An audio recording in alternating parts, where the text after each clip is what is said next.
Olá, muito bom dia para você, tudo bem? Hoje é quarta-feira, dia 21 de setembro de 2016. Um em cada 3 brasileiros acredita que nos casos de estupro, a culpa é da mulher. A informação é de uma pesquisa Datafolha encomendada pelo Fórum Brasileiro de Segurança Pública. Segundo o levantamento, 33,3% da população brasileira acredita que a vítima é culpada. A pesquisa perguntou se os brasileiros concordavam com a afirmação. A mulher que usa roupas provocativas não pode reclamar se for estuprada. Você concorda com essa afirmação? O Link News de hoje quer saber. Bom dia, a gente quer que você participe do jornal com a sua opinião. Para manifestá-la é só usar a hashtag #LinkRecordNews. Nós estamos com transmissão simultânea no portal R7 e falamos de São Paulo para todo o Brasil. Também para vários países pela Record News Internacional. Vamos agora aos destaques de hoje. Ex-presidente Lula vira réu pela segunda vez na Lava Jato. Ele será julgado pelo juiz Sérgio Moro por corrupção e lavagem de dinheiro. Lula se defende e diz que Moro deu prosseguimento ao espetáculo de perseguição política. Estudo aponta que é possível economizar mais de R$2.000 por ano nas compras de supermercados. O segredo? A velha e boa pesquisa de preço. Um alerta de saúde. A Anvisa suspende vendas de antibióticos de 3 laboratórios por falta de testes. E você, o que pensa sobre esses temas? Divida a sua opinião com a gente. Participe do nosso jornal, porque começa agora o Link Record News.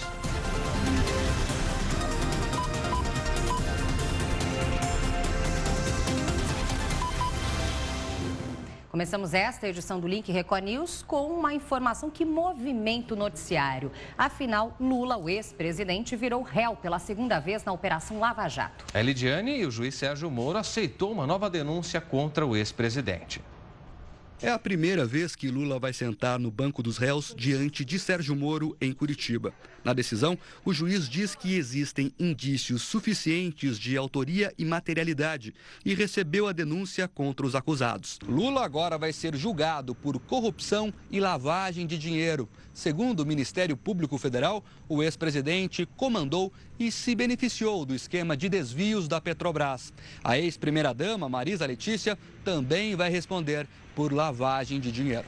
Moro destacou que, embora haja dúvidas relevantes se a ex-primeira-dama sabia que os benefícios decorriam de acertos de propina, a contribuição dela para supostamente ocultar o real proprietário do apartamento é suficiente para justificar o recebimento da denúncia. O juiz ainda alerta que pode haver melhor reflexão no decorrer do processo. Também viraram réus o presidente do Instituto Lula, Paulo Okamoto, o ex-presidente da OAS, Léo Pinheiro, 2 funcionários da empreiteira e outros 2 investigados.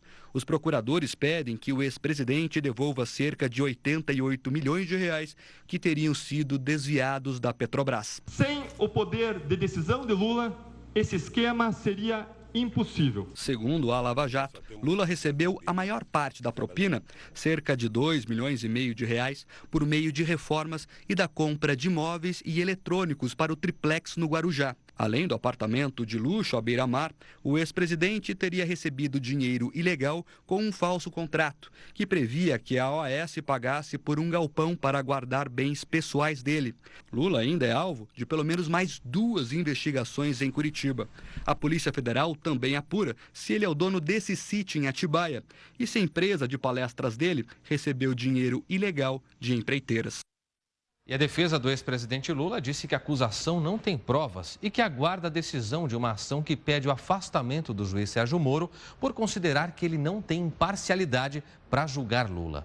Já a defesa de Paulo Okamoto, que é o presidente do Instituto Lula, disse que não houve corrupção ou vantagem ilícita no pagamento para a conservação do acervo do ex-presidente e que seu cliente é inocente.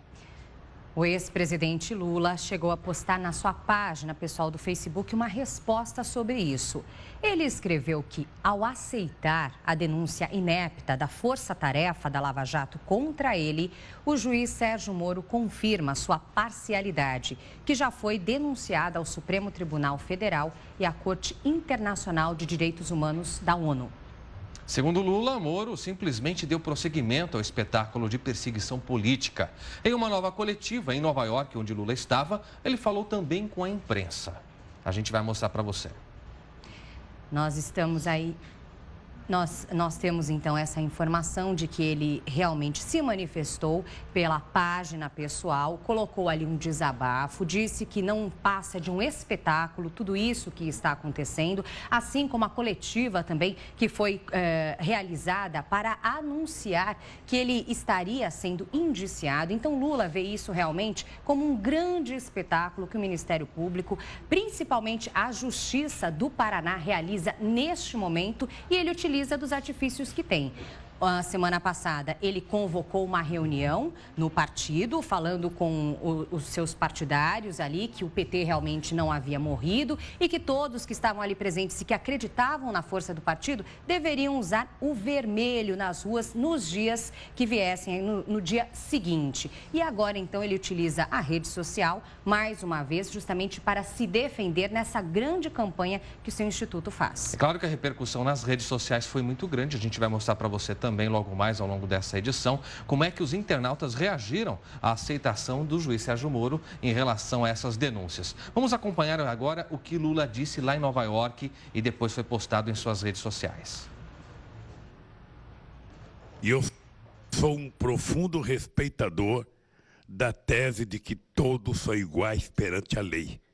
Portanto, um presidente tem que ter o mesmo tratamento que tem um servente de pedreiro, que tem um carpinteiro, que tem um jardineiro, que tem uma empregada doméstica. Eu não acho que ninguém deva ter privilégio, porque parto da teoria de que todos devem ser iguais perante a lei. Nós entendemos que todos os corruptos têm que estar na cadeia, porque neste país só pobre era preso. É importante que se prenda rico, mas que se prove que ele roubou. É importante que dê às pessoas o direito de defesa. Alugar uma sala no hotel, devem ter gasto dinheiro público para fazer um show de pirotecnia, combinado com a grande mídia brasileira, e depois de uma hora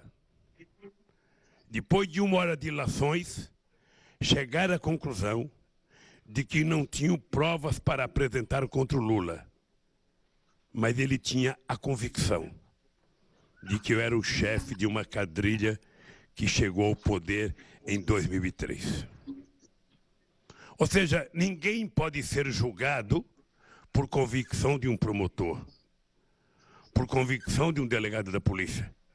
Quem tem que ter convicção é o juiz em função da verdade que está escrita nos autos do processo. E não eu acho, eu penso, eu acredito.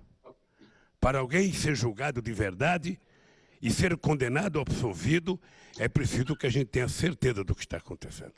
É um conluio, é uma combinação entre alguns agentes da Polícia Federal, alguns agentes do Ministério Público e eu diria até alguns agentes da Fazenda, na perspectiva de tentar evitar que o Lula possa ser candidato. É o que eu leio todo dia, o que eu ouço todo dia.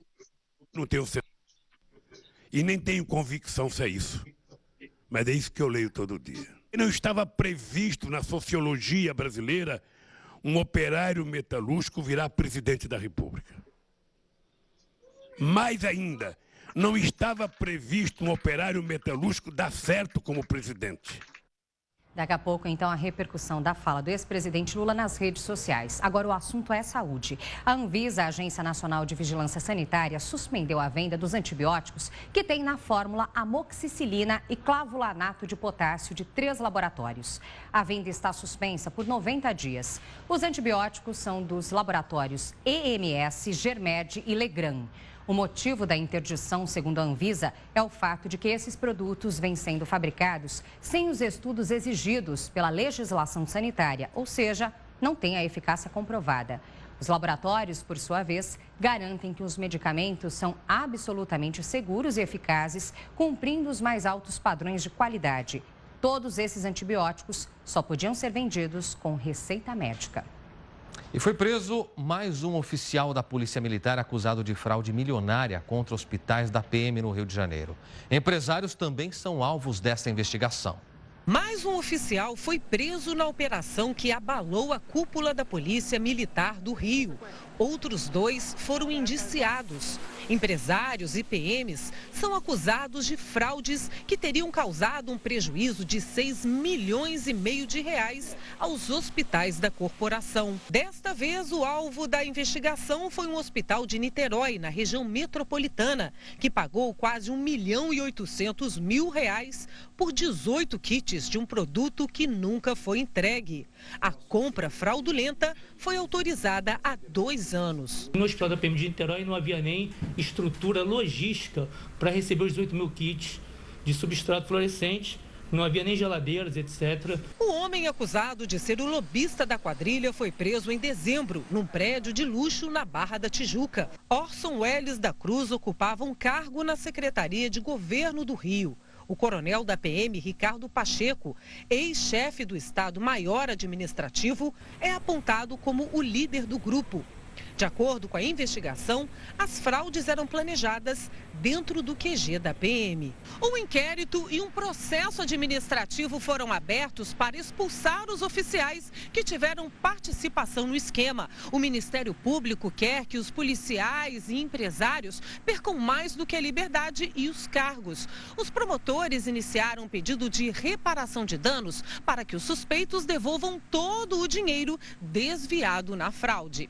Em 9 meses de investigação, quase 80% das compras na área de saúde da PM do Rio eram feitas sem licitação. 1 em cada 3 brasileiros acredita que a culpa é da mulher nos casos de estupro. É o que indica uma pesquisa Datafolha encomendada pelo Fórum Brasileiro de Segurança Pública, divulgada agora há pouco. Segundo a pesquisa, 42% dos homens dizem que a violência sexual ocorre porque a mulher não se dá o respeito ou usa roupas provocativas. Já 32% das mulheres culpam as vítimas. 65% dos brasileiros temem sofrer algum tipo de violência sexual.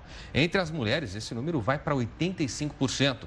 O Instituto Datafolha entrevistou 625 pessoas entre os dias 1 e 5 de agosto. A margem de erro estimada dessa pesquisa é de 2 pontos percentuais para mais ou para menos. Diante desses dados alarmantes que assustam realmente a gente, a enquete do dia é a seguinte: você concorda com essa afirmação usada na pesquisa Datafolha de que a mulher que usa roupas provocativas não pode reclamar se for estuprada? Vote sim ou não com a hashtag #RecordNews. Você pode manifestar também o que pensa e trazer algum depoimento que você tenha vivido a respeito desse tema. Muito fácil, nosso Twitter, você segue-nos no @RecordNews, cria um novo tweet com seu nome, cidade e a hashtag #RecordNews. Para manifestar o que pensa pelo nosso WhatsApp, a gente vai colocar o número para você, é o 11 95307 1851. Tá muito fácil aí na tela para você. A partir de agora, pode começar a participar, porque já queremos conhecer o que você pensa sobre o tema. E por falar em interatividade, hora de convidarmos o editor de mídias sociais do Portal R7, Rafael Calisto, que abre aí o quadro Calisto com assuntos polêmicos. Temos Lula, ex-presidente, e a violência contra a mulher. Hoje está bem polêmico. Bom dia, Cléber. Bom dia, Lidiane. Bom dia para todo mundo que está assistindo a gente. Está bem polêmico mesmo. O Lula é o seguinte, tudo que ele vem falando todos esses dias repercute muito. Ontem, da primeira vez, então é automático, né? Ele fala, você tem repercussão. Ele fala, você tem repercussão. É um negócio que racha muito a web, né? E a denúncia tendo sido recebida pelo Moro, eu imagino que assim que isso foi anunciado, as redes sociais vieram à loucura, né? Com inúmeros comentários, inúmeros formatos de memes e por aí vai, né? Foi uma notícia que espalhou mais no Facebook. Ela tem cara de compartilhamento, né? É aquele negócio que você quer avisar as outras pessoas. Exato. E toda vez que um fato tem esse perfil do tipo, quero passar para frente, quero informar as pessoas que eu conheço, o Facebook geralmente é o lugar. O Twitter ele é bem para comentarista, sabe? Vamos falar o que eu acho do Lula ali. Já no Facebook ele tem essa cara, ele tá ganhando muito, porque sempre teve aquela história do textão, né? Que a gente fala, vou fazer um textão, vou falar mal, não sei o quê. Mas ele também tem muito esse perfil do compartilhamento, que é muito legal, né? E aconteceu nesse caso. Por falar em compartilhamento também e avisar a população, esse dado alarmante da pesquisa Datafolha divulgada hoje deveria realmente repercutir para que isso fosse mudado, não? Então, essa história do Datafolha, eu tô até um pouco para baixo hoje com essa história. Até minha voz está um pouco mais embargada, eu tô bem chateado, para falar bem a verdade. Eu acordei, olhei, Datafolha estava nos Trending Topics. Aí eu pensei, acho que é alguma coisa da eleição, deve ser, né? Algum dado que eles soltaram, uma prévia que as pessoas não concordaram, contestaram, não sei. E aí fui começar a ver o que estava acontecendo. Aí vi a pesquisa, ela inclusive estava com manchete no R7 hoje cedo, abri, li o texto, falei, não é possível, cara. Eu dificilmente exprimo a minha opinião aqui, né? E na vida profissional como um todo, porque a gente como jornalista, a gente tem o dever de informar, né? Mas dessa vez eu fiquei realmente chocado, assim. Eu não consigo entender como 4 em cada 10 homens, por exemplo, acham que a mulher tem culpa de ser estuprada porque estava de saia. E entre as mulheres são 3, um terço. Então o machismo está também incluso nelas, né? Esse que é o mais alarmante. Elas acabam admitindo, 85% das mulheres admitem, então, que se ela tiver com uma roupa provocante, ela não pode reclamar se sofrer um abuso. Exatamente. Então, o que acontece? Eu entrei no Twitter, deixa eu ver o que estão comentando. E, infelizmente, para minha surpresa, aqui vocês estão vendo a matéria, né? Para minha surpresa, aí o principal moment é a compilação de fatos que o Twitter faz, né? Então, você vê aí que a Datafolha estava cedo já nos trends e manchete no R7, como eu disse.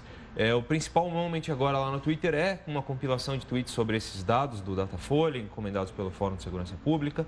Enfim, muita gente no Twitter, para me deixar chocado mesmo, dizendo que concorda, que a pesquisa... mas é isso mesmo, e quem acha ruim é porque não sei o quê, e reclamando e achando que sim. Concordando com os dados da pesquisa, sim, se a mulher está vestida assim. Então, nessa nossa enquete do link hoje, eu não me surpreendo se não vai ser 100-0 não, viu? Vai ter muita gente que ainda acha, infelizmente para mim, que pensa o contrário, que sim, a culpa é da mulher ou da vítima, né? Sabe que isso me faz lembrar, até a Rafaela Lidiane vai lembrar disso também, que não faz muito tempo, eu acho que no ano passado, uma repórter do R7 sofreu um assédio dentro do metrô. A Carol, colega. Sim. Carol acho que está assistindo a gente, um beijo, Carol. E a gente, inclusive, trouxe o relato dela, claro que ela não apareceu por uma questão de segurança, mas ficou evidente ali que a falta de providência também por parte dos funcionários atrelados ao metrô, à CPTM, enfim, também tem a ver com isso. Quer dizer, não se busca tentar resolver o problema porque, de certa forma, atribuem a culpa à vestimenta da mulher ou à falta de atitude da mulher ali dentro de um vagão do trem ou metrô. Então é surpreendente que a gente tenha o machismo imperando também entre aqueles que devem zelar pela segurança das pessoas. Kleber. Vamos fazer o seguinte, vamos fazer um exercício. A gente transporta, em vez de falar de assédio, vamos transportar. Se eu tiver com o meu celular na rua e eu tô com ele, e eu tiro para olhar o mapa, me perdi, deixa eu ver se era aqui que eu estou procurando. E vem alguém e rouba o celular. Você a culpa provocou? é minha que coloquei um smartphone à mostra na rua, é isso? Exatamente. Brilhante comparação, Rafael. Por quê? Porque você está falando de liberdade. A coisa que eu mais prezo na sociedade é liberdade hoje. Você tem liberdade para fazer o que você quer. O nosso país é um país muito livre, um exemplo no mundo de liberdade. Hoje que você tem aí, por exemplo, o Estado Islâmico, tanta coisa cerceando a liberdade das pessoas, aqui é um ícone de liberdade para o mundo. E nesse ponto, o islamismo, por exemplo, onde cobre realmente a mulher, Exato. Qual é a diferença, então, do Brasil para o Islã nesse aspecto? É para andar de burca, né? Então só avisa, né? Para andar de burca para não ser estuprada. Qual que é a grande questão? Porque se eu não tenho o direito de sacar, a liberdade de sacar o meu celular na rua, que eu vou ser roubado, então eu não posso andar na rua. Simples, ou então, se assim. você piorar o exemplo, então a culpa é de quem sai na rua e é assaltado, né? Essa é a comparação mais... Você foi assaltado, você saiu na rua. É um absurdo, entendeu? Né? É um absurdo. E o mais assustador é esse machismo, essa mentalidade medíocre, né? Ser colocada ali no público feminino, porque são elas também que têm muita responsabilidade na criação dessas gerações que estão vindo. Então, pai e mãe com uma mentalidade dessa, que fale para a menina ali desde pequena, olha, não usa roupa curta, porque senão o menino pode aproveitar de você. O que a gente vai esperar da evolução da espécie, né? Nesse aspecto. E a mesma coisa com os homens, né? Você deu exemplo feminino, porque é algo que está mais próximo de você é mulher. Para o homem é a mesma coisa. Olha lá, filha, olha o tamanho da saia da moça, olha que absurdo. Também não se dá o respeito, entendeu? Exatamente. Então, eu não acho que não é bem assim. Não gosto de ficar expressando a minha opinião, mas é o que eu acho. Se você acha que a mulher deveria ser estuprada ou não pode reclamar que foi estuprada porque está com uma saia curta, eu acho que você está enganado. Pense que tem também mulheres, né, na família. Você deve ter irmã, em algum momento, se você não tem, você teve mãe, são todas mulheres que não podem ser expostas a uma violência pura e simplesmente Quem sabe a gente por causa não de um chega traje. num dia que as pessoas pensem, mesmo sem ter uma irmã, de repente respeitar uma mulher. Sem dúvida. Né? Ô, Rafael, vou pedir para você ficar aqui um pouquinho. Tô Vamos dar uma olhadinha, Lidiane, em algumas opiniões. E é bom que você esteja aqui. Claro. Já que fez A essa repercussão comparação do desse celular, assunto. acho que é Vamos bem lá. pertinente. Vamos conhecer, então, algumas das opiniões a respeito desse tema e dessa pesquisa que promete levantar polêmica. Vamos para a tela, então, com o WhatsApp. A gente começa com a opinião que chega pelo 95307-1851, Renato de Valença, no Rio de Janeiro. Não concordo, as mulheres têm o direito de andar como quiserem. Mulher tem que ser respeitada sempre. O Renato é coerente, bacana a sua opinião, viu, Renato? Vamos lá, agora a próxima é José Francisco de Guaianazes, São Paulo. Roupas provocativas, já dizem, né, José? Provocativa, o que leva a estímulos e aí ao imaginário. Seria infantil imaginar que isso não afete um homem com problemas de controle. Ou seja, então ele está dizendo que a pessoa tem que ter algum tipo de problemas de controle para realmente ter uma outra reação. É complicado isso. Vamos ver a Silvana de São Paulo, ela que é a mulher, vamos ver qual a opinião. Ela diz o seguinte: ao meu ver, as roupas não induzem ao autoestupro, porque existem mulheres que se vestem comportadamente e mesmo assim acabam sofrendo estupro. E você, Silvana, como mulher, deve ter base, já deve ter enfrentado muitas situações complicadas no dia a dia, né? Tem agora a opinião do Ronaldo de Montemor, São Paulo. Não concordo. Um erro não justifica o outro. Porém, as mulheres deveriam sim evitar provocações e se vestirem mais decentemente, pois sabemos que o peixe é atraído pela isca, a mulher colocada como um pedaço de carne. É isso, realmente, que foi dito aí nessa mensagem. Obrigada pela participação. O Lucas de São Paulo, acho que sim, a mulher que se veste de forma vulgar tem culpa por ser estuprada. O Lucas é bem contundente aqui no que pensa. E aí a gente vê que, então, essa pesquisa Datafolha, embora seja assombrosa, retrata o que pensam, infelizmente, muitos brasileiros. Calixto, tá comprovado, né? O que foi ouvido nas ruas, vimos aqui nas participações. Como você disse, o resultado final dessa enquete deve também trazer muito descontentamento pra gente. Não, rachou mesmo. Eu achei que fosse um negócio mais... Na internet, de repente, algumas pessoas um pouco mais liberais, menos conservadoras, fosse um negócio mais polarizado. Não é. Você tem a divisão, a quebra clara ali entre os internautas e opiniões deles. Tudo bem. O que mais você trouxe pra gente hoje? Então, além disso, tem uma novidade que é bacana, que o Google está lançando um aplicativo dele. Eles tinham anunciado isso no começo do ano, mas ele não estava disponível ainda. E agora ele já começou a pipocar nos Androids. No iOS também é que, por exemplo, no meu iPad que eu tenho em casa, que é Apple e é iOS, o Kleber também usa iPhone, que ele já comentou aqui com a gente. O seu é o que, Lidiane? É Android ou iPhone? Android. Android. Apareceu primeiro porque o Google é dono do Android. No iOS ele está aparecendo aos poucos. No meu tablet não apareceu ainda. Logo o seu deve aparecer também. Eu não sei nem como a gente pronuncia isso. A gente está com o vídeo aqui desse aplicativo novo do Google, que é o ALLO, né? Alô. Assim, mas seria... O americano deve falar alô. Mas pra gente é alô, vai virar alô isso aí. Alô. Já baixou o alô que eu quero falar com você, entendeu? É como se fosse um WhatsApp, é isso? Ele é um WhatsApp, WhatsApp. Que traz elementos do Snapchat. Olha lá, você faz o filtro, a gente está mostrando o vídeo, você faz o desenho. Esse óculos no rapaz é desenhado à mão. Você coloca o sticker, que é o adesivinho. Ele tem uma mistura de tudo um pouco ali, entendeu? Ele tem um editor de imagem com... E via de regra, o principal é um WhatsApp novo, um concorrente do WhatsApp. Mas ele traz elementos das outras redes sociais para você poder complementar a sua conversa. Esse é muito cara do Facebook Messenger, né? Esses adesivinhos. Exatamente. E aí tem uma hora nesse exemplo do vídeo que ele coloca o Google Maps, quer ver? Porque o Google Maps é dele. Então, qual é a vantagem do Google? Usar os outros produtos que ele tem para impulsionar esse. Então, por exemplo, ele é dono do Gmail, ele é dono da busca do Google, ele é dono do mapa, ele é dono do Google Drive. Por exemplo, você está conversando com alguém, aí a pessoa quer saber como chegar até o local em que combinou com você. Você manda pelo Google Maps uma localização e ele vai até você. E a visualização é mais bonita, entendeu? A integração é melhor. Apareceu primeiro para quem tem um Android, porque o Google, como o pessoal sabe, é dono do Android. Então, ele vai liberar lá primeiro, claro, para incentivar as pessoas. Agora, Rafael, você que é um conhecedor dessas redes, consegue estimar se as coisas dão certo ou não, dá para brigar? Ele briga bem com o WhatsApp? Você acha que pode vencer essa luta? Ai, que pergunta difícil. Sabe por quê? Porque o Google nunca foi muito bom de rede social. E o aplicativo de mensagem não é exatamente uma rede social, mas ele tem muito disso. Esses aplicativos de mensagem, eles sempre se alternaram com as redes sociais. Você teve ICQ, o MSN. Então eles teve o Google Talk, né? O Gtalk, ele tentou ali, não foi muito bem. E aí ele teve o Google Plus, que era rede mesmo, não acertou. Comprou o Orkut, não deu certo, fechou. Então não tem como saber ainda se esse negócio vai emplacar. E pode ter os dois. Pode ter na os mesma dois no linha. celular, claro. O importante, o Google tem um canhão enorme para apontar, né? Então ele vai colocar tudo que ele tem à disposição para que a gente use esse aplicativo. Vamos ver no que vai dar. Potencial ele tem, porque pelo que eu vi da usabilidade ali, recursos, ele é muito bom sim. O problema é que não é só isso que está em jogo. Bom, quem já testou também quiser compartilhar com a gente o que pensa sobre o aplicativo, estamos abertos então às sugestões. Daqui a pouco a gente testa o Alô, né? Vamos ver se o Alô é bom. Aqui no meu ele apareceu assim, para dar uma notificação quando chegar o aplicativo. Então eu já posso fazer tipo uma pré-encomenda. Ele é grátis, claro. Bacana. Então, bacana, Calixto. Até amanhã com mais novidades para a gente das Até redes. amanhã. Obrigado, Tchau, gente. Bom, e essa é para você que está reclamando do friozinho, que nem sempre se faz muito presente, mas quando aparece, Lidiane, vem que vem com vontade. Pois é, o nosso inverno está chegando ao fim. Amanhã começa a primavera. Mas com temperaturas bem acima do normal e umidade do ar muito baixa, o que provoca realmente sérios problemas na nossa saúde. O centro-oeste do país viveu um verão extra neste ano. Foi um inverno tão quente que teve recorde de vendas de ar-condicionado e ventiladores. Essa loja montou até um iglu, só aqui para sentir frio, com todos os aparelhos ligados ao mesmo tempo.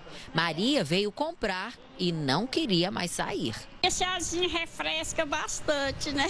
34 graus do lado de fora. É assim o ano inteiro, mas nesses dias o sol tem caprichado. Nosso inverno é 3 dias só, 4. Só faz um friozinho, o povo se alegra, tira as roupas da gaveta e depois vai embora. E o inverno já está se despedindo da gente e vai ficar devendo frio, não vai? Dizem que é o El Ninho, né? Ele veio, já era para ter ido embora e agora vamos esperar o inverno do ano que vem, né? Lá no começo do inverno, maio, junho, até fez um friozinho. Mas como é muito seco, aqui no centro-oeste não tem aquela umidade que vem do mar, no máximo um lagozinho assim, as temperaturas vão esquentando, esquentando e o nosso inverno termina com cara de verão. A radiação, ela fica uma radiação mais direta, a incidência da radiação solar sobre a superfície esquenta bastante. A umidade, já não temos mais aquela umidade que desce da região norte, e sim só a que chega através de frentes frias. Mas tá vendo essas nuvens? São as chuvas da primavera que vem vindo aí. Já dá para sentir até um cheirinho de chuva, não dá? Com certeza, onde já choveu, né? Maravilha. Bom, lembrando que a primavera começa amanhã, 11h20 da manhã. Portanto, a edição do Link Record News começa numa estação e vai terminar na outra. Pois é, e se você quiser conferir a temperatura também em todas as capitais, a gente relembra bem aqui onde está a Lidiane, você tem à esquerda do seu vídeo a nossa janelinha do WhatsApp. Aliás, do WhatsApp não. Do WhatsApp você pode mandar também para a gente, detalhando como está a temperatura aí na sua cidade. Mas tem a janelinha do nosso pop-up com a temperatura em todas as capitais para você ficar bem informado e acompanhar, prever o seu dia como vai ser, né? É verdade. Previsão do tempo à parte, quarta-feira é dia de mostrar os melhores momentos da Batalha dos Confeiteiros, ou melhor, dos cozinheiros, aqui na Record News. Por isso a gente acompanha agora o que aconteceu no programa de ontem. Dá uma olhadinha aqui. Vocês vão ter que cozinhar pratos incríveis de comida árabe. Quem quer mais? Vamos cozinhar! Hortelã, tahine. Vamos com calma. Açúcar pra fazer um doce lá. Pegou carne moída bastante? Peguei cordeiro, carne moída. Pegar mais. E aqui você pegou as coisas de... O que você pegou? Então, eu já peguei tudo isso aí. Eu sei, mas eu peguei mais porque tem outras coisas pra fazer. Quer que eu faça abobrinha? Claro, tá. Ô, Pri, você quer pedir arroz pro André? Ou você não quer pedir? Não. Não? Ué, vocês não querem? Não, não. Tá, você não quer me ensinar a fazer a kafta que eu vou fazendo ela? Kafta é o seguinte, isso aqui, carne moída, você amassa com, põe pimenta síria, pouquinho, pimenta síria? Aqui ó, pimenta síria. O que vai sair aqui de doce, Mônia? Eu vou fazer um doce com ricota, com melaço de romã e nozes. E vou polvilhar nozes em cima, um pouquinho de mel também, porque eles gostam muito de mel. Gostam muito de mel?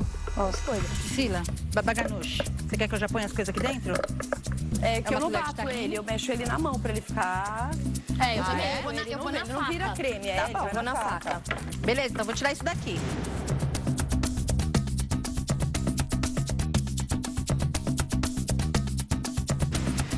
Tá boa. Vamos desligar aqui a abobrinha. E essa lentilha aí tava quase, né? É, dá uma olhada que a lentilha é muito rápida. A lentilha é super rápida, gente.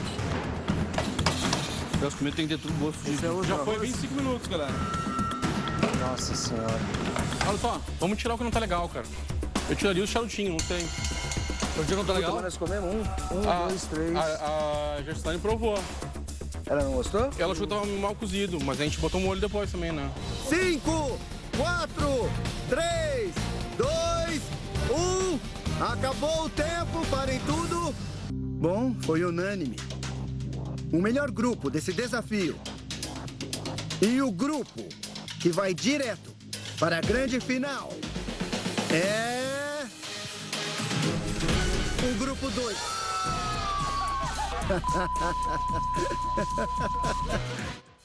É hora de ver o que temos dentro da minha temida geladeira.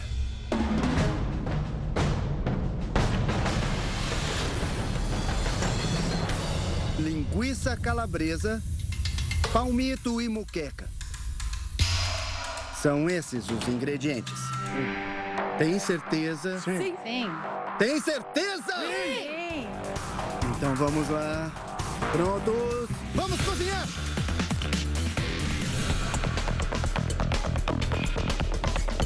Faz um arroz. Você pegou arroz? Peguei. Pri, tu sabe o que vai fazer? Fazer uma salada com palmito, isso e tomate.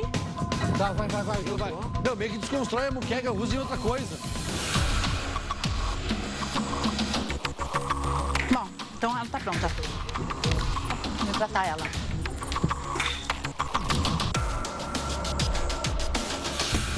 Cinco, 4, 3, 2, 1. Acabou.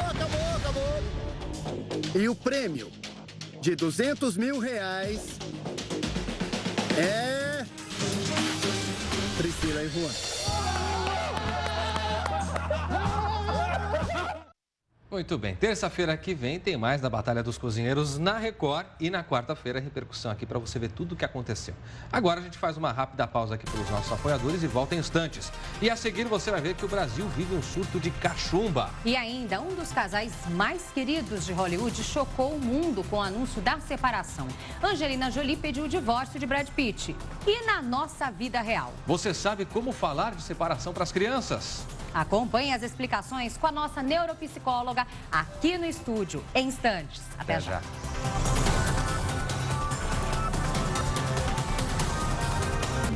11h43 pelo horário de Brasília. Estamos de volta com o Link Record News. De volta com uma história bem interessante para você. Pensa se fosse na sua vida, Lidiane. Olha só, uma servidora pública de Minas Gerais teve um susto ao retirar o extrato no banco. Olha, dá até taquicardia só de pensar, viu? A repórter Paula Abranches explica o que aconteceu nesse caso. Paula. Olá, bom dia para quem acompanha o Link Record News. A quantia era alta, viu? Cerca de R$500 mil.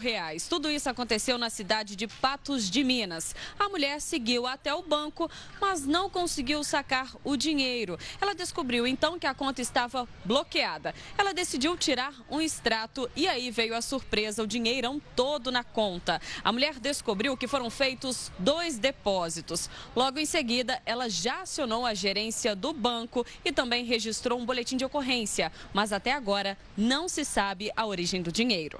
Voltamos ao estúdio da Record News. Obrigado, Paula, pelas informações. E se fosse com você, 500 mil na sua conta, hein?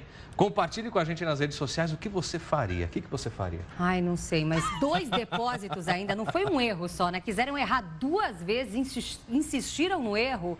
Como é que fica essa situação? A gente pode até procurar saber. A pessoa poderia utilizar esse dinheiro, afinal, foi de maneira lícita, foi colocado na conta dela, ela não pediu para ninguém, apareceu ali. E se ela gastasse esse dinheiro Problema, hein? E depois para devolver esse dinheiro. O que você pensa? Hashtag Link Record News para você participar. Queremos conhecer a sua opinião também dentro dessa situação. Agora a gente segue com outros destaques do noticiário, porque a Justiça Federal mandou demolir barracas construídas em Porto Seguro, um dos destinos turísticos mais procurados do litoral sul da Bahia. E o motivo, Lidiane, é simplesmente que as construções estariam invadindo o terreno da praia. Veja com a gente. 49 barracas serão demolidas por ordem da Justiça Federal. A justificativa é que as estruturas foram construídas sem autorização do IPHAN, o Instituto do Patrimônio Histórico Artístico Nacional, responsável pelo tombamento. A discussão sobre a área ocupada começou em 2015, quando a Justiça Federal encaminhou um ofício ao município propondo uma readequação das barracas. Na época, um projeto foi realizado, mas o IPHAN considerou que a metragem de 40% do espaço ainda estava grande. Os dois mais importantes complexos de lazer da cidade ocupam uma faixa de 200 metros de praia e atraem turistas do Brasil e do exterior. Porto Seguro vive única e exclusivamente do turismo. E as barracas de praia foram o importante alavancador desse turismo, que é quem gera para o município 70% da economia. Uma das estruturas foi construída há 22 anos e no verão chega a atrair 8 mil visitantes por dia. Na baixa estação, esse número cai para 800. O local tem 123 funcionários. Railton trabalha há 14 anos em uma das barracas e sustenta a família com o salário que recebe como garçom. Se não houver barracas de praia, não vamos ver turismo na cidade. Bom, a gente faz agora para você um alerta em relação à saúde, porque ocorre um surto de cachumba registrado em várias regiões do país. No estado de São Paulo, o número de casos é o maior desde 2008. Isso aconteceu, Clébio, porque há uma maior circulação do vírus e também por conta da vacinação, que só começou a ser reforçada com 2 doses a partir de 2006. Surto é quando mais de 2 pessoas estão infectadas com uma doença no mesmo lugar. Em Franca, no interior de São Paulo, há casos em 3 faculdades. Já em Porto Alegre, para você ter uma ideia, são 1.335 casos, contra apenas 158 no ano passado. No Distrito Federal e também em Salvador, houve aumento no número de casos. A doença não é grave, mas é altamente contagiosa, transmitida inclusive pela saliva. No primeiro sinal, a recomendação é ir direto ao médico e fazer repouso absoluto. A gente sai de saúde para falar de um assunto muito importante, porque ontem o mundo se deparou com uma separação bombástica. Angelina Jolie pediu o divórcio de Brad Pitt após 12 anos de união. Quem pensaria nessa possibilidade, né, Clébio? O casal tem 6 filhos. E aí, hein? Como falar isso para eles? Pois é, como explicar, por exemplo, uma separação para crianças e jovens? Para responder essas dúvidas, a gente convida agora a nossa colunista e neuropsicóloga Débora Moss. Débora, seja bem-vinda. Obrigado por estar com a gente aqui hoje.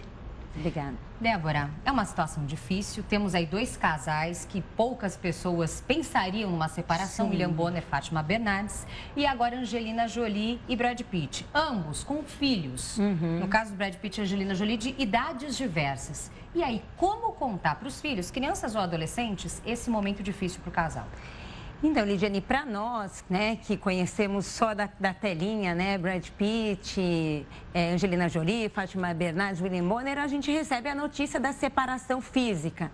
Mas provavelmente essa separação já tem uma pré-história aí de um desgaste aí emocional, de conflitos.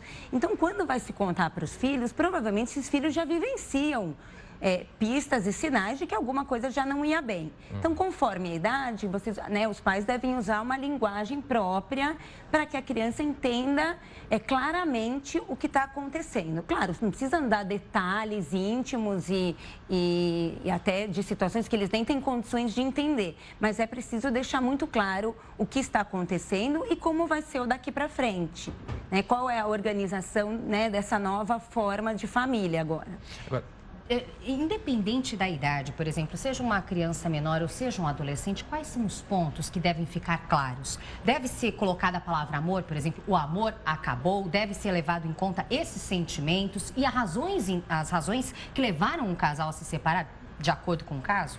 Então, depende da razão, né, Lidiane? Às vezes não dá para dividir isso com crianças pequenas ou até adolescentes, né? Às vezes tem questões de traição ou situações até mais delicadas. Então, é importante colocar, resgatar o que estava acontecendo, o que as crianças estavam observando, vendo, por exemplo, de brigas no casal, que essa convivência estava difícil, né? Que cada um ali não estava feliz nessa situação e que querem, né, daqui para frente ter um outro vínculo, né, entre eles. Então, assim, eu acho que essa questão do amor, eu acho que é importante, sim, frisar de que esse amor acabou, mas o risco também, que às vezes eu fico um pouco insegura em relação a crianças menores, é que, assim, às vezes o questionamento é: acabou o amor entre, né, marido e mulher, mas se pode acabar o amor entre o pai e filho, né? Porque a criança, dependendo da idade, ela é muito concreta no raciocínio. E aí, às vezes, isso pode pôr em questão da criança. Então, às vezes, é a afinidade, né? Que nós escolhemos o nosso parceiro para viver. Filho, a gente não escolhe. Então, talvez ir um pouco por esse caminho, né? Falar dos sentimentos, mas de uma maneira que faça uma diferença, né? Entre o que é o amor, né, de um homem com uma mulher e o que é o amor dos pais com os filhos. Débora, pelo que você está dizendo para a gente, a intensidade de como se recebe essa notícia é diferente para cada faixa etária. Imagino que as crianças recebam de uma forma, adolescentes de uma forma um pouco mais, com um pouco mais de dificuldade. Como é que os pais, principalmente quando se trata de uma separação de filhos menores, onde existe toda uma briga que muitas vezes acaba envolvendo as crianças por guarda, como será dividido o tempo dos pais com os filhos, como é que eles devem, qual é o cuidado que os pais devem ter nesse momento, enquanto se discute essa questão, para que os filhos não sejam afetados psicologicamente, né? Então, acho que assim, as crianças, a questão do sofrimento pode acontecer em qualquer idade ou também de uma situação de alívio. Então, a separação, cada criança vai sentir dentro da sua maneira e também como ela vai ver a reação dos pais. Porque às vezes é uma separação consensual, os dois chegaram a essa conclusão, estão bem resolvidos, é muito mais tranquilo de passar, né, essa sensação para os filhos.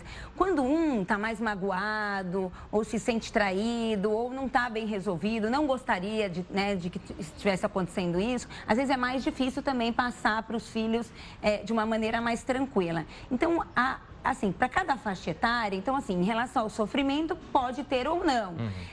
Claro que uma tristeza sempre vai ter, porque é uma mudança, mas acho que o mais importante é mostrar para eles que eles não têm culpa disso, porque muitas vezes, dependendo da faixa etária, a criança entende que algo que ela fez causou essa separação. Mostrar para essa criança que como é que vai ser agora a dinâmica da família, como é que vão ser as visitas, reiterar eu tenho a impressão que aí, nesse momento que mora todo o problema, né? É a fase emblemática, porque até a separação, quando os corpos se separam efetivamente de espaço físico, então o pai vai embora ou a mãe sai de casa com os filhos, eu acho que é aí que a criança encara o impacto da separação. Acho que nesse momento o cuidado deve ser maior, né? Exatamente, porque é aí que cai. Os pequenininhos, por exemplo, só vão entender que se separou na ausência, né, de um dos pais. E por mais que se fale, ele só vai entender no dia a dia. Então, como esse pai ou essa mãe que saiu de casa vai se mostrar presente na ausência, né? Por mais que tenha guarda compartilhada, né, os dias e semanas e meses, para a criança, ela não tem essa noção de tempo. E quem deve dar a notícia aos filhos e em qual momento? Porque nós, às vezes, no cotidiano, vemos aí casais que brigam, inclusive, na frente dos filhos, e aí um decide que vai se separar, o outro não aceitou ainda essa notícia, esse fato, e aí o que decidiu se separar resolve tomar a frente e falar: olha, para os filhos, em pouco tempo, mamãe e papai devem se separar, não sei o quê. Mas qual é o momento e quem deve informar isso para as crianças? Então, quem deve informar são os pais. E dentro de uma situação em que seja consensual, em que a decisão se formalizou. Porque se fica só naquela impulsividade de dizer, no momento de briga e de conflito, estamos nos separando e no dia seguinte não estão mais, quer dizer, cria uma ansiedade de que né, é uma bomba relógio. A qualquer momento algo vai explodir, mas que não está claro ainda que é uma certeza. Então, a partir do momento que foi decidido, é consensual, aí pai e mãe sentam e informam essa situação para os filhos,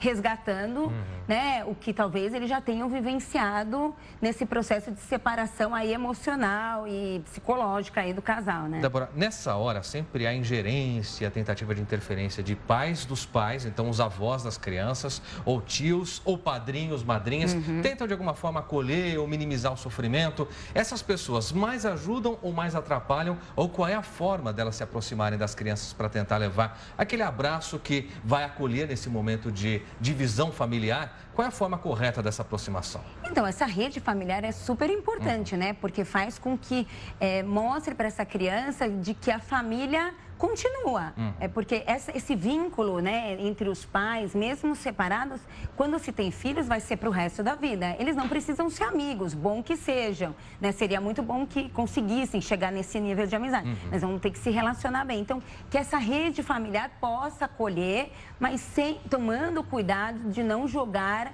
a criança, né, e tomar as dores de cada parte da família. Por falar em tomar dores, é muito comum, e isso em famílias completamente normais, nesse momento de extrema emoção, a parte que não concorda, por exemplo, com a separação, no caso eu vou colocar aí como um pai e uma mãe com uma criança aí no meio. O pai utilizar e usar essa criança como uma moeda de troca ou ainda colocar coisas ali, por exemplo, olha, a mamãe quer que o papai suma, o papai não vai mais voltar.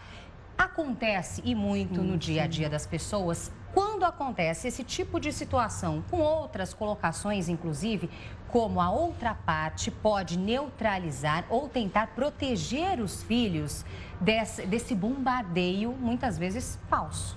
É difícil, né, Lidiane? Porque se coloca a criança num lugar que não é própria para essa, né, fase da infância dela. Muitas vezes lugar de chantagem, né, um lugar de leve trás. Então, é importante que se consiga estabelecer um nível de comunicação entre o ex-marido ou a ex-mulher, até em um ambiente separado, né, não na frente das crianças, mas que se consiga conversar e tentar mostrar o quanto que isso é prejudicial à criança. Quer dizer, ele está tentando atingir, né, o ex-parceiro, mas na verdade isso vai causar muitos conflitos para essa criança, até a sensação de que de tomar partido, né, de que se ela ama a mãe, ela deixa de, né, ela deixa de amar, tem uma sensação de traição, né, se eu amo um, eu tô traindo o outro que está magoado, então é muito complicado, né, e se for tão difícil, buscar alguma forma de mediação através de um profissional.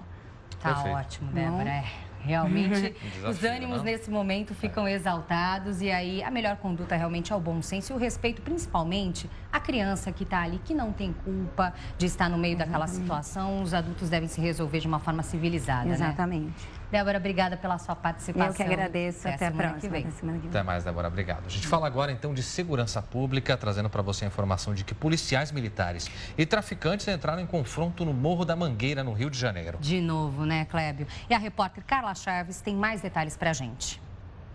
Olá a todos que acompanham o Link Record News. A Polícia Militar fechou o acesso ao Morro da Mangueira e bloqueou a entrada dos moradores. Alguns, inclusive, tiveram que sair do local durante o confronto que durou 40 minutos. Tudo começou quando os policiais militares entraram na comunidade e foram recebidos a tiros por traficantes. Ninguém se feriu. Em outros pontos do Rio de Janeiro também teve tiroteio, no Morro São Carlos e também no Morro da Providência. Os policiais que também faziam patrulhas na área foram recebidos a tiros por criminosos. Nestes pontos também não tem registro de feridos. Voltamos ao estúdio da Record News.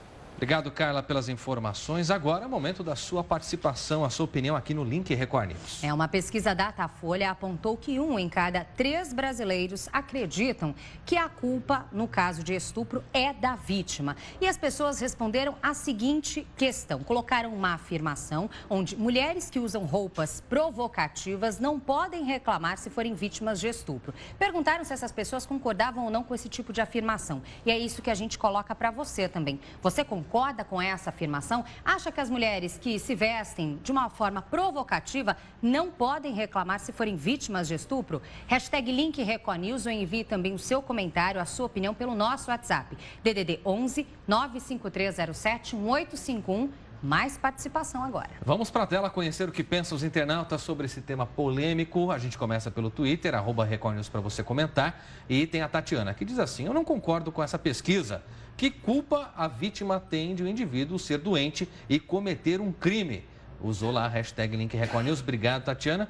É isso, toda a razão para Tatiana. Quer dizer, as pessoas vão se privar, então, do que fazem por causa de gente doente? Não dá, né? Não dá. Agora temos aqui também, olha só, a participação do William. comparação perfeita que fizeram no Link Record News em relação à cultura do estupro, que foi exatamente o comentário colocado aqui pelo nosso editor de mídias sociais, Rafael Calisto, quando colocou o celular, ou seja, uma pessoa que está com um smartphone andando na rua, vem outra e o rouba, então ela é culpada por ter utilizado ali o smartphone e se colocar numa situação vulnerável? É isso então que o William disse. Obrigada pela participação. Mesmo que dizer que alguém que sai à rua tem culpa de ser assaltado. Então ninguém mais vai sair para a rua, vai ficar todo mundo trancado dentro de casa. Quer dizer, não tem lógica esse tipo de desculpa para ataque, para gente doente, como colocou a internauta anterior, cometer o crime que deseja. A gente aproveita para lembrar você que a sua opinião pode ser então manifestada por meio das nossas redes sociais com a hashtag Link Record News e também por meio do WhatsApp. Vamos colocar de novo o telefone na tela? É o 11 95307 1851, está bem fácil para você. Pode salvar aí no seu celular como Link Record News para você participar. É isso aí. A partir de agora, parte da nossa rede fica com a programação local. E a gente traz, então, a sua participação agora com o tema pelo WhatsApp. Vamos conhecer aqui mais opiniões que chegam. Tem o Jorge, de Porto Alegre, Rio Grande do Sul, que diz o seguinte: eu discordo totalmente. A roupa ou a forma de vestir da mulher não lhe confere a culpabilidade da ação de criminoso, covarde e vil. Certinho, Jorge, obrigado. Tem mais participação agora do Júlio César, de Vila Velha, no Espírito Santo. Não concordo. Se fosse assim, todas as mulheres que estão de biquíni na praia gostariam de ser estupradas. É isso mesmo. Outra comparação excelente, né? Exatamente. E aí, o que difere, então, o homem de um animal, nesse momento? É instinto?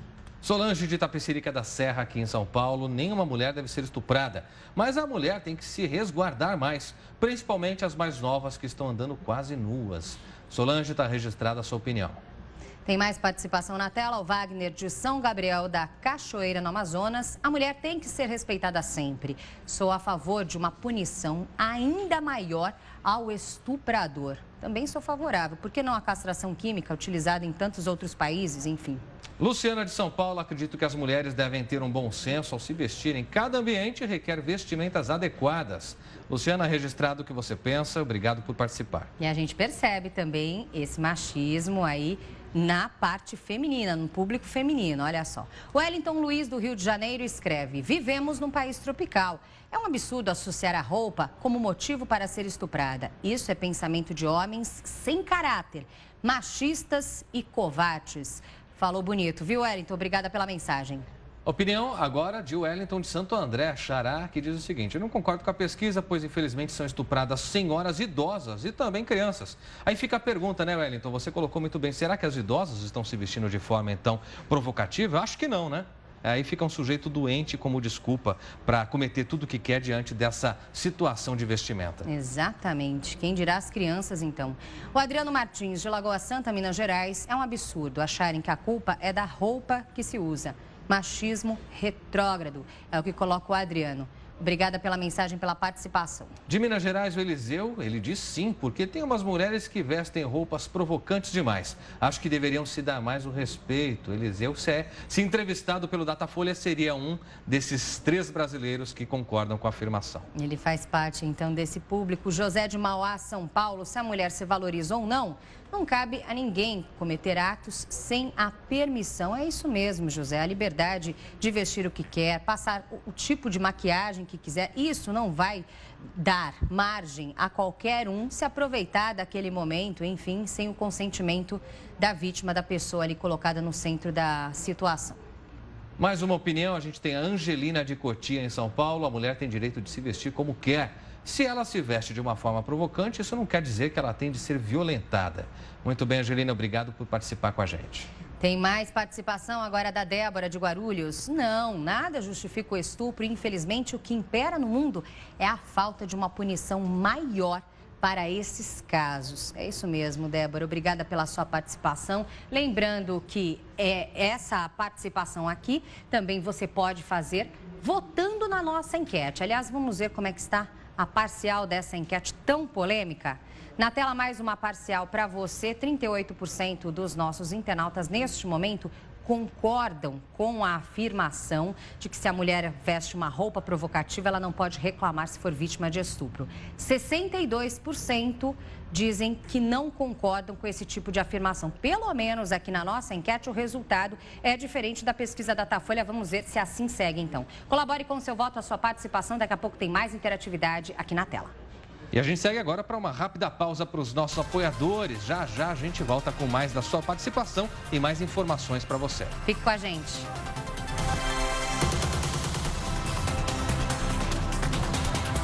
Meio-dia, mais 11 minutos, horário de Brasília. Estamos de volta com o Link Record News ao vivo.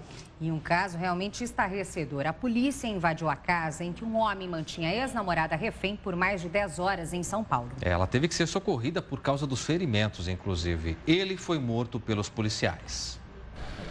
A recepcionista Patrícia Correia saiu carregada nesta maca, com vários hematomas e em estado de choque. Os parentes dela ficaram desesperados.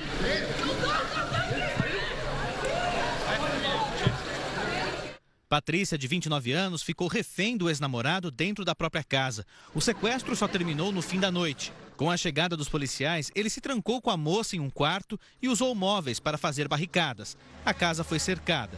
Depois de mais de 10 horas de agressões e ameaças, o cômodo onde eles estavam foi invadido.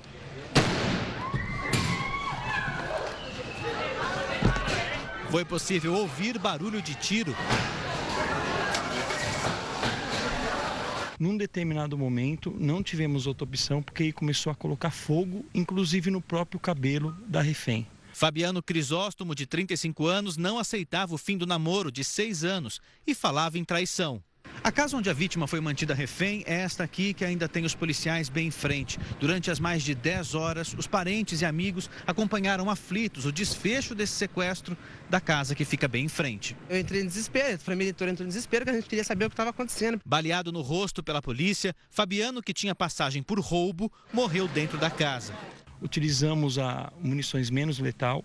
No primeiro momento, em questão de segundos, não conseguimos obter êxito e foi efetuado um disparo no momento que ele ia pegar um punhal e realizar um ataque contra a refém. Ele tinha alguma arma na hora? Ele tinha um simulacro e esse punhal.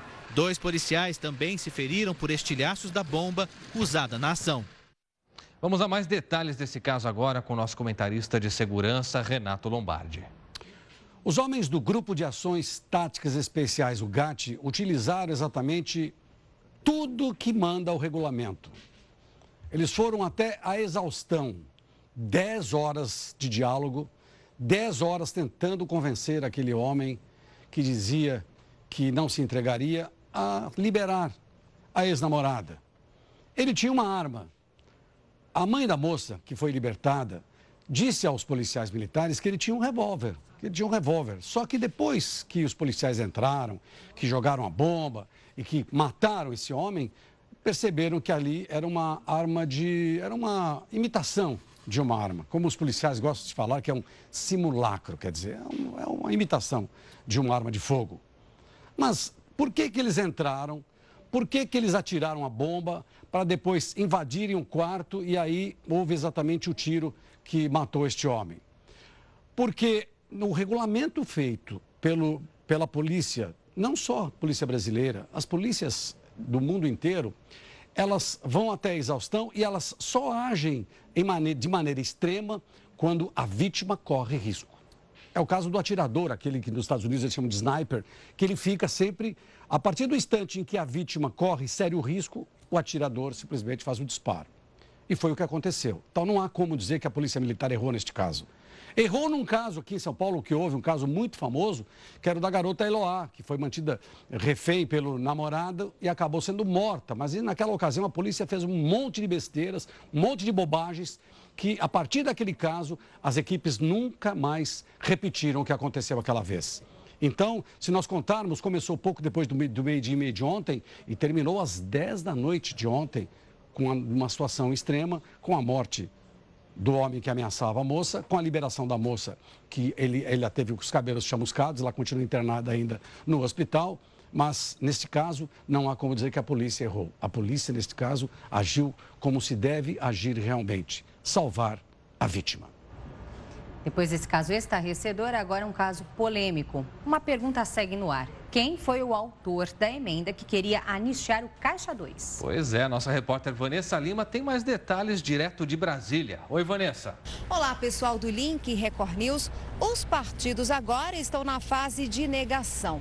E o autor da emenda, que não só anistiaria quem recebeu doação eleitoral não declarada, o chamado Caixa 2, em eleições passadas, como também poderia livrar investigados pela Lava Jato, continua sendo uma incógnita. E isso tem uma explicação clara. A repercussão foi muito ruim, foi péssima. Embora possa voltar ao plenário, parece muito difícil que a Câmara tente votar de novo o projeto. O presidente da Câmara, deputado Rodrigo Maia, que não estava no comando da sessão de segunda-feira, negou que tivesse conhecimento da manobra para anistiar o Caixa 2. E ele não foi o único que se isentou da responsabilidade. Voltamos ao estúdio da Record News. Obrigado, Vanessa, pelas informações. Seria muita cara de pau tentar votar de novo essa emenda aí, principalmente na calada da noite, como tentaram fazer. De Brasília para Nova York, em sua primeira participação na Assembleia Geral da ONU, o presidente Michel Temer fez um discurso de abertura e defendeu mudanças na organização. Ele ainda apontou o terrorismo e a crise dos refugiados como alguns dos principais desafios globais. A cerimônia de abertura da Assembleia Geral da ONU começou ao som do tenor italiano Andrea Bocelli. Aos 193 países representados, a organização fez um forte apelo pelo fim dos conflitos, da fome e pelo fortalecimento dos direitos humanos no planeta. Mantendo a tradição, o presidente brasileiro foi o primeiro chefe de Estado a discursar. Em protesto, alguns países de esquerda latino-americanos saíram do plenário. Temer mencionou o processo de impeachment. Trago às Nações Unidas, por fim, uma mensagem de compromisso inegociável com a democracia. O Brasil acaba de atravessar um processo longo e complexo, regrado e conduzido pelo Congresso Nacional e pela Suprema Corte Brasileira, que culminou em um impedimento. Tudo transcorreu, devo ressaltar, dentro do mais absoluto respeito constitucional. E disse que a tarefa do país agora é retomar o crescimento. Temos clareza sobre o caminho a seguir. O caminho da responsabilidade fiscal e da responsabilidade social. A confiança já começa a restabelecer-se e o horizonte mais próximo já começa a desenhar-se. O presidente Temer fez uma defesa da diplomacia como única forma de enfrentar conflitos e resolver a crise dos refugiados e as ameaças terroristas. De conflagrações regionais ao fundamentalismo violento, confrontamos ameaças que, velhas e novas, não conseguimos conter. Frente à tragédia dos refugiados ou ao recrudescimento do terrorismo, não nos deixa de assaltar um sentimento de perplexidade. Ele ainda listou temas que preocupam o mundo, como a guerra na Síria, a tensão entre israelenses e palestinos e a proliferação de armas nucleares. Depois do discurso, ele convidou o presidente da Autoridade Palestina, Mahmoud Abbas, a visitar o Brasil. À tarde, 32 nações participaram da cúpula sobre os refugiados, convocada pelo presidente Barack Obama, que pretendia aumentar em até 30% a ajuda financeira aos refugiados. Hoje, por exemplo, 34 mil pessoas foram deslocadas, só hoje. Então, é uma crise enorme, é um problema global que precisa de uma solução global. Obama se dirigiu à plenária da ONU pela última vez como chefe de Estado. Sem citar o nome de Donald Trump, o presidente criticou o republicano. Temos que rejeitar todas as formas de fundamentalismo, racismo e superioridade étnica, afirmou. Assim como Obama, o secretário-geral da ONU, Ban Ki-moon, também deixa o cargo em breve, após 10 anos à frente da organização. Durante o almoço em tom descontraído, os dois brindaram. Senhor presidente, disse Ban Ki-moon, precisamos pensar no que vamos fazer na nossa aposentadoria.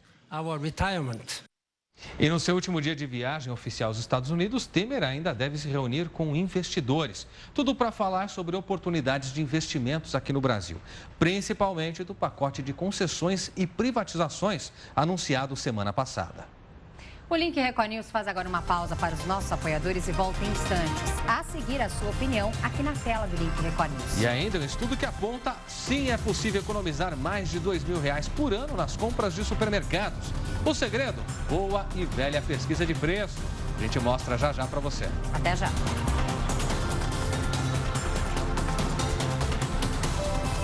Link Record News de volta, meio-dia, 27 minutos pelo horário de Brasília. Mais informações para você e rampas para cadeirantes que não levam a lugar nenhum em locais que são no mínimo estranhos, viu? Os moradores de Mandaguaçu, no interior do Paraná, ficaram espantados com rampas construídas em terrenos baldios e de frente para muros. Na cidade, a cada dia que passa, uma rampa nova aparece. Já tem rampa que dá acesso ao muro, ao terreno vazio.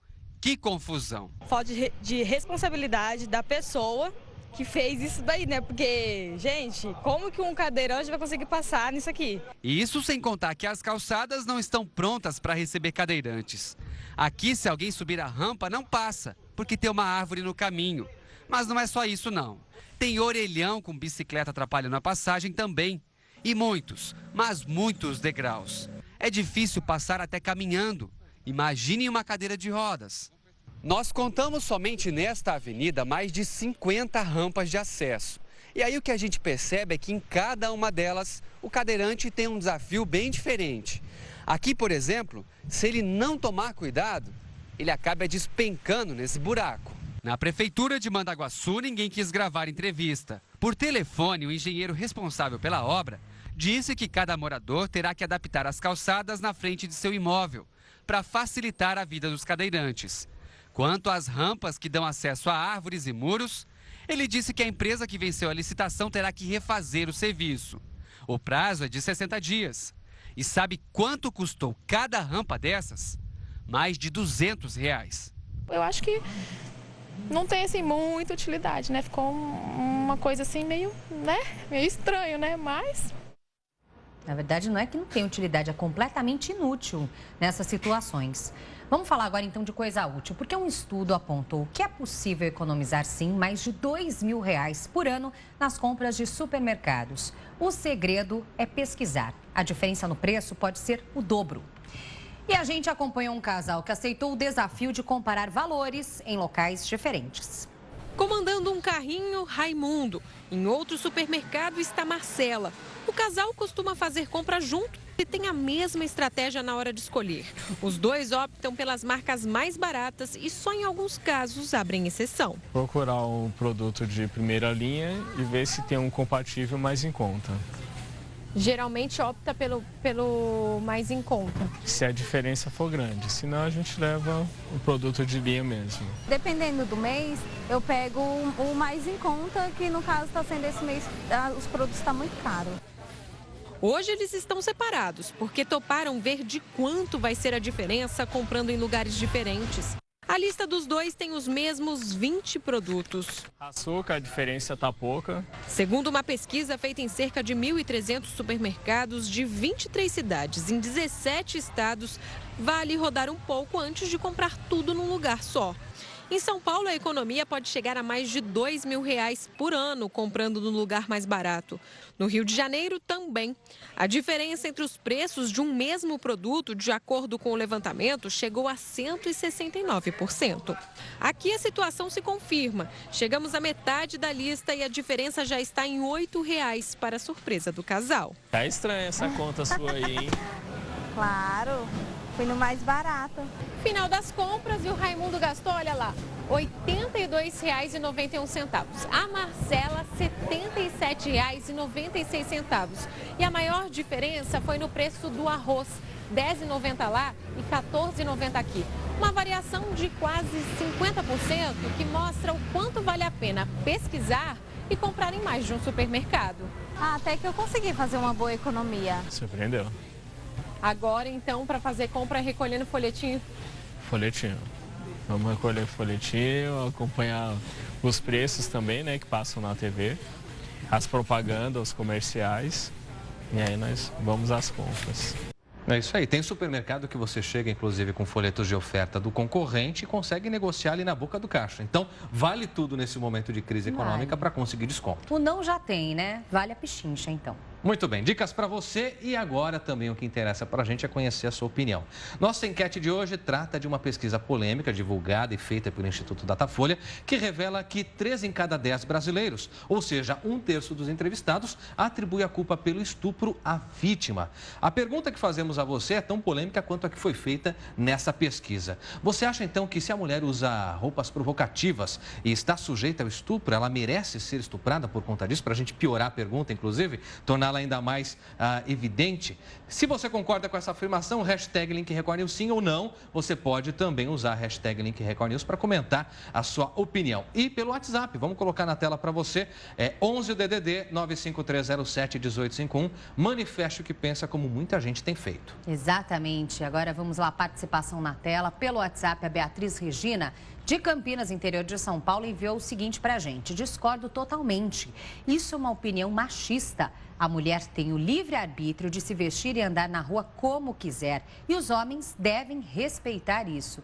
Realmente é essa a verdadeira essência de todo o assunto que todo mundo deveria ter consigo. Obrigada, Beatriz, pela participação. Ineci de Chapecó, Santa Catarina, diz assim: eu discordo com o estupro, mas também acho que se vestir com vulgaridade, além de muito feio, incita o estupro sim. Está registrado, obrigado por participar. Tem mais mensagem, agora é de Diadema, São Paulo. Isaías coloca: o estuprador não ataca a mulher vulgar, geralmente só atacam as vulneráveis e indefesas. Obrigada pela participação, Isaías. Isaías fez um levantamento aqui, trouxe à tona uma informação extremamente importante. Inclusive, mais cedo, o internauta falou que idosas também são estupradas. A idosa, então, usa roupa vulgar? Eu não me lembro de ter visto nenhuma usando roupa vulgar, na visão dessas pessoas que justificam essa questão. E colocar também que são só estupradas as indefesas. E aí, quem é realmente que se prepara para uma situação como essa? Todo mundo, óbvio, é abordado de surpresa e contra a vontade. Vamos ver a Leliane, de Vitória da Conquista, na Bahia, que diz o seguinte: a mulher não deve ser culpada por ser estuprada. Porém, a cultura de culto ao corpo o corpo à mostra, na verdade, tem se influenciado no aumento dos casos de violência sexual. Obrigado, Leliane. Tem agora a opinião do Salmo, de Ribeirão Preto, São Paulo. Acredito que a roupa intensifica muitíssimo o interesse do estuprador. Tá aí a opinião do Salmo, obrigada pela mensagem. Barreto, de Ribeirão Pires, a minha cidade, Barreto, deixa eu ver o que você pensa. Diz não, ela é a vítima, porém não acho legal e decente que a mulher se vista vulgarmente ou de maneira provocante. Tá certo, Barreto, obrigado por participar. Será que essas opiniões estão de acordo com a nossa enquete? Será? Vamos ver. O que os números dizem? Vamos ver mais uma parcial agora na tela para você ver como é que está a votação.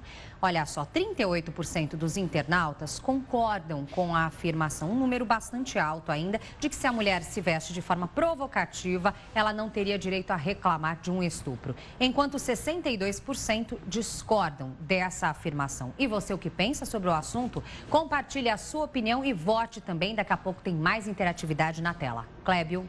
Isso aí, Lidiane. Enquanto você participa, a gente traz mais informação. Essa informação agora é interessante, hein? Olha só, uma cidade mineira vive uma realidade até difícil de se imaginar. Por lá, não são registrados crimes há mais de um ano.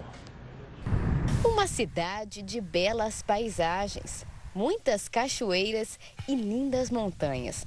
Mas não é só a beleza natural que faz da pequena cidade de pouco mais de 6.000 habitantes um paraíso. A Iruoca também leva a fama por causa da tranquilidade. É uma cidadinha tranquila, é muito bom aqui, eu gosto. Ih, aqui é igual paraíso mesmo, não acontece nada não. E não acontece mesmo. Segundo as estatísticas da SEDES, Secretaria de Defesa Social, em 2016 não foi registrado nenhum crime violento no município. Ou seja, nada de roubos, homicídios, nada de violência. E nesse clima de tanta tranquilidade, é até difícil a gente falar de armas, roubos e crimes. Esse ano não foi registrado nenhum crime violento aqui em Airuoca. Os últimos registros são do ano passado, quando teve um homicídio e um roubo a um posto de combustíveis que fica na rodovia. Tanta calmaria assim para a polícia tem uma explicação. É um trabalho desenvolvido essencialmente pela prevenção. Seja um trabalho de aproximação. A gente desenvolve um trabalho junto com a comunidade rural, junto com as crianças, são desenvolvido um trabalho de aproximação, onde essa população ela traz os problemas que incomodam a Polícia Militar e a Polícia Militar ela age exatamente em cima desse problema. Sua paz e alegria. Com certeza. E olha que isso é muito bom, viu? E pesquisadores das universidades mais renomadas do mundo comprovaram a eficácia dos jogos de videogame na prevenção e combate aos sintomas do mal de Alzheimer. Hoje é o Dia Mundial da Luta contra essa doença, que não tem cura, mas o estudo mostra os jogos, acionam áreas específicas do cérebro e, com isso, estimulam os neurônios. Olhos atentos, raciocínio rápido. A estratégia é simples, mas exige muito de quem está no comando. Os jogos de memória, quebra-cabeças e desafios lógicos têm sido uma arma poderosa para treinar o cérebro e tem se mostrado um caminho promissor para prevenir ou retardar o mal de Alzheimer. Não é qualquer jogo, né? Tem que ser jogos com propósito, jogos que te estimulem a se desenvolver, jogos que desafiem o seu cérebro, tá? Porque o conceito mais recente é que o cérebro pode e deve ser trabalhado como se fosse um músculo. O Alzheimer é uma doença degenerativa sem cura que compromete as funções do cérebro de forma progressiva. Atinge mais de 35 milhões de pessoas no mundo. Além de fatores genéticos, a falta de estímulo é dada como causa da doença. A pesquisa que comprovou os benefícios dos jogos foi feita por 6 instituições americanas com mais de 2.800 idosos de 65 a 94 anos. Os participantes foram divididos em 4 grupos. Durante 10 anos, receberam treinamentos diferentes para a memória e aprendizagem. 300 idosos desenvolveram a demência durante esse período, mas a incidência foi menor naqueles que treinaram com jogos online. São dezenas de tipos de jogos, a maioria dá para baixar pela internet. Os exercícios criam novas conexões entre os neurônios e o jogador desenvolve o que os médicos chamam de reserva cognitiva. É uma reserva de aprendizado, onde o que você conseguiu mais aprender na sua vida, qualquer atividade, isso pode criar novas conexões no seu cérebro e depois no final da sua vida ou mais na meia idade, você tenha uma reserva, você tenha mais conexões, onde você demore mais tempo para você perder a sua memória, perder a sua atenção, perder a sua funcionalidade. Aos 64 anos de idade, Sandra nunca investiu tanto nessa tal reserva. São 15 minutos de jogos todos os dias, com resultados que surpreenderam a publicitária aposentada. Ele vai aumentando o grau de dificuldade, então isso aí que vai estimulando você a conquistar. Traz uma clareza, uma rapidez de raciocínio, uma segurança mesmo, porque você fica mais objetivo, sabe exatamente, a percepção fica mais clara, fica mais fácil de tomar decisões. Então foi muito bom. O Link Record News faz agora uma pausa para os nossos apoiadores e volta em instantes com a sua opinião e muito mais. Até já!